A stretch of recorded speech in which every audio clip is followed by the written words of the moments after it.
Hello guys, welcome back to our channel. இன்றைக்கி நம்ம channel start பண்ணி இதுதான் நம்ம சேனலோட தேர்ட் வீடியோ. அண்ட் இதில் ஒரு சூப்பரான க்ரஷோடு தான் உங்கள்கிட்ட வந்திருக்கேன். இதுக்கு நம்மளுக்கு தேவைப்படுற இன்க்ரீடியன்ட்ஸ் ரொம்ப பேசிக்கான இன்க்ரீடியன்ட்ஸ்னே சொல்லலாம். And garlic, chilli and onion, இது மூணு தான் நம்மளுக்கு இருக்க இன்க்ரீடியன்ட்ஸ். பெரிய ஆனியனுக்கு பதில் நீங்கள் சின்ன ஆனியனுமே எடுத்துக்கலாம். அது டேஸ்ட் இன்னும் கொஞ்சம் நல்லாயிருக்கும். அண்ட் இந்த மூணே பொருட்களை வச்சு தான் ரொம்ப சூப்பரான ஒரு க்ரஷ் நம்ம செய்யப்போகிறோம். காரசாரமாக சூப்பராக ஸ்பைஸியாக இருக்கும்.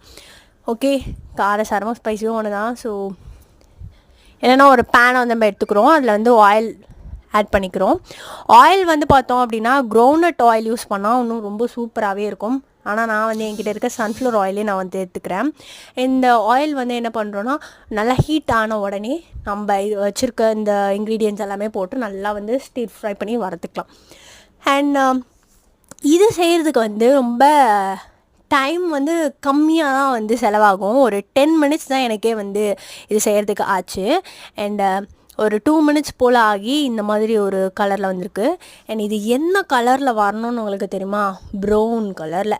ஸோ இதெல்லாமே நல்லா ஃப்ரை பண்ணிக்கலாம். எந்த அளவுக்கு நம்ம ஃப்ரை பண்ணுறோமோ அந்தளவுக்கு டேஸ்ட்டும் சூப்பராக இருக்கும்.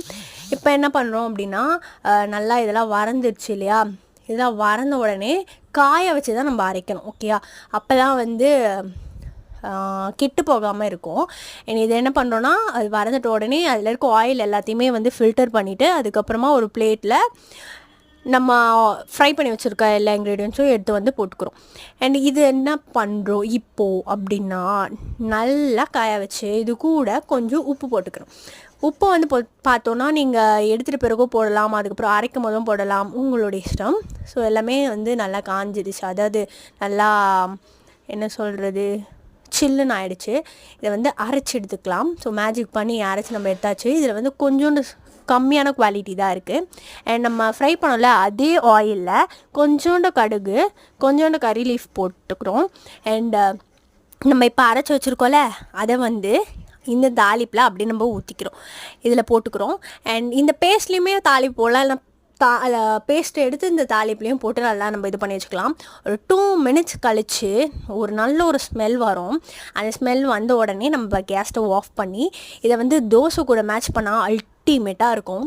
தோசை கூட மேட்ச் பண்ணி உங்கள் ஃபேமிலியோடு சாப்பிட்டு என்ஜாய் பண்ணுங்கள். அண்ட் இது ரொம்பவும் ஈஸியான ஒரு இது தான். அண்ட் இதை பண்ணி சாப்பிட்டு கிரெடிட்ஸ் யாருக்கு? இன்ஸ்டாகிராமில் ஒரு அக்காவுக்கு. ஏன்னா அவங்களோட வீடியோ பார்த்து தான் நானே பண்ணேன். இந்த பேனை நம்ம என்ன பண்ணுறோன்னா நல்லா ஹீட் பண்ணி தோசை சுட்டுக்கிறோம்.